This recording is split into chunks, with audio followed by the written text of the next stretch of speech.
आज की वीडियो में LIC के नव जीवन श्री टेबल नंबर 912 पर बात करेंगे, जो रेगुलर प्रीमियम प्लान है। जो हमारा पिछला वीडियो था वो भी नव जीवन श्री प्लान पे ही था। उस पर टेबल नंबर 911 पर हमने बात करी, जिसमें सिंगल प्रीमियम देना होता है। यानी कि ये जो LIC ने नव जीवन श्री के 2 टेबल नंबर के साथ प्लान को लॉन्च किया है, जिसमें एक में वन टाइम इन्वेस्टमेंट कर सकते हैं और एक में आपको रेगुलर प्रीमियम दे सकते हैं। तो यहाँ पे हम रेगुलर प्रीमियम वाले जो 912 टेबल नंबर वाला प्लान है उसकी डिटेल से बात करेंगे। मैं Krishna Gotelia, insurance and financial consultant and informative. मेरे चैनल पर यदि आप नए हैं तो चैनल को सब्सक्राइब करके बेल आइकन को जरूर प्रेस करें, जिससे जो इंफॉर्मेटिव वीडियोज आप पे पहुंचते रहें।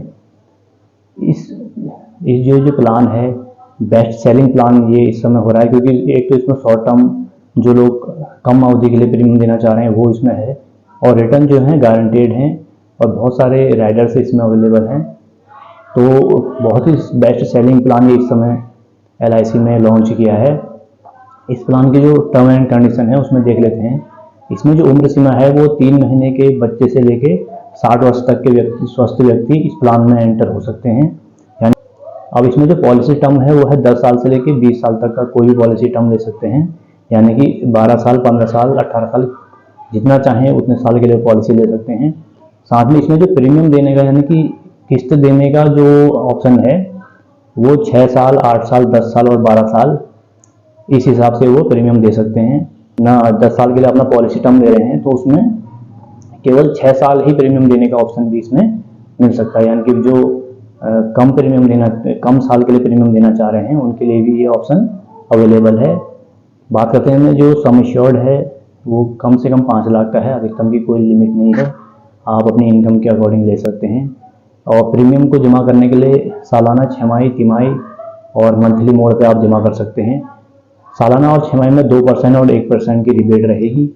और प्रीमियम में जो GST लगेगा, फर्स्ट ईयर 4.5% लगना है और सेकेंड ईयर 2.25% लगना है।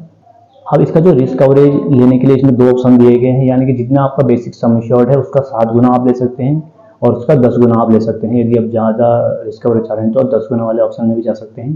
तो दोनों ही ऑप्शन में जो प्रीमियम में कुछ डिफरेंस आएगा, ज़्यादा जिसमें ज़्यादा रिस्क कवरेज है उसमें प्रीमियम कुछ बढ़ जाना है।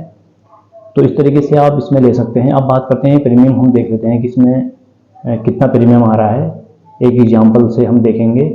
25 साल के कोई स्वस्थ व्यक्ति हैं जो इस प्लान को लेना चाह रहे हैं, पॉलिसी टर्म ले रहे हैं 20 साल का और किस्तें देना चाह रहे हैं मात्र 12 साल के लिए, तो वो मंथली मोड पे ऑटो डेबिट के माध्यम से इसमें प्रीमियम जमा करना चाह रहे हैं। जो फर्स्ट ईयर का उनका प्रीमियम रहेगा मंथली में 4,266 रुपये।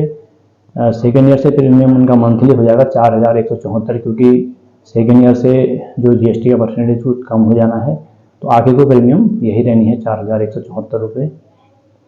तो इस तरीके से आफ्टर 20 ईयर के बाद, यानी कि 20 साल में जब उनकी पॉलिसी मैच्योर होगी तो उस समय उनको 12,82,000 की मैच्योरिटी उनको मिलनी है, जिसमें ये 20 सालों में उनका जो सम एश्योर्ड रहा, यानी कि रिस्क कवरेज कहें 5 लाख का रिस्क कवरेज भी उनको मिला। एक्स्ट्रा बेनिफिट के लिए आप इसमें जो राइडर्स बहुत सारे इसमें दिए गए हैं वो अपनी पॉलिसी में इंक्लूड करके एक्स्ट्रा बेनिफिट ले सकते हैं। जैसे कि एक्सीडेंटल बेनिफिट आप ले सकते हैं ADTV राइडर के माध्यम से, और विकलांगता राइडर भी इसमें है, उसी में इंक्लूड होता है। यदि चाइल्ड के नाम से पॉलिसी लेंगे तो PWB राइडर लेना ना भूलें, और टर्म राइडर के साथ आप अपने सम एश्योर्ड को डबल कर सकते हैं। तो ये सारे राइडर्स में आप अपने ज़रूरत के हिसाब से राइडर को पॉलिसी में शामिल करके एक्स्ट्रा लाभ ले सकते हैं। लोन और सरेंडर की जो फैसिलिटी है वो 1 साल प्रीमियम जाने के बाद आप लोन और सरेंडर के लिए एलिजिबल हो जाते हैं। तो इस तरीके से ये एक बेहतरीन पॉलिसी है, आप इसको अपनी सेविंग में शामिल कर सकते हैं।